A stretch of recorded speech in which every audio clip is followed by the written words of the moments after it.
Hi friends, நான் உங்கள் moms kitchen Praveena பேசுகிறேன். இன்றைக்கி நம்ம எதை பற்றி பார்க்க போகிறோம் அப்படின்னு பார்த்தீங்கன்னா, மிளகாயிலேயே குட்டியாக இருக்கும். இப்போ வந்து காட்டம் அதிகமாக இருக்கும். காந்தாரிக்கான்னு நாங்கள் கேரளாவில் சொல்லுவோம். நீங்கள் எப்படி சொல்லுவீங்கன்னு எனக்கு தெரியலை. இதை என்ன பண்ணலாம் அப்படின்னு பார்த்தீங்கன்னா, ப்ரெஷரு, அதாவது வந்து உப்புச்சத்து அதிகமாக இருக்கிறவங்க இதை வந்துட்டு டெய்லி ஒன்று சாப்பிட்டு வந்தால் அவங்களுக்கு அந்த உப்புச்சத்தானது கம்மியாயிரும்னு சொல்லுவாங்கல்ல. இதை எல்லாருமே எடுத்துக்கிறாங்க. அப்போது இதை நான் என்ன யூஸ் பண்ண போகிறேன் அப்படின்னு பார்த்தீங்கன்னா, கொஞ்சம் கப்பை வாங்கி வச்சுருக்கேன்.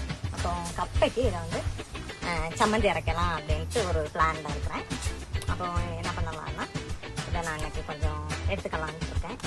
கொஞ்சம் எடுத்து இது கூட சின்ன வெங்காயம் இருக்குல்ல, சின்ன வெங்காயமும் இதுவும் கொஞ்சம் வந்து நம்ம புளி வச்சு கொஞ்சம் குறைன்னு அரைச்சி அது கூட கொஞ்சம் தேங்காய் எண்ணெய் ஆட் பண்ணிவிட்டு கப்பைக்கு எடுத்துக்கிட்டோம்னா நல்லா டேஸ்ட்டாக இருக்கும். இது கேரளா ஸ்பெஷல். ஓகே ஃப்ரெண்ட்ஸ், இப்போ நம்ம இவ்வளோ பறிச்சாச்சு. இதை நான் சம்மந்தி அரைக்க போகிறேன். சம்மந்தி அரைக்கிற வீடியோ நான் நெக்ஸ்ட் உங்களுக்கு அப்டேட் கொடுக்குறேன். Okay, bye friends.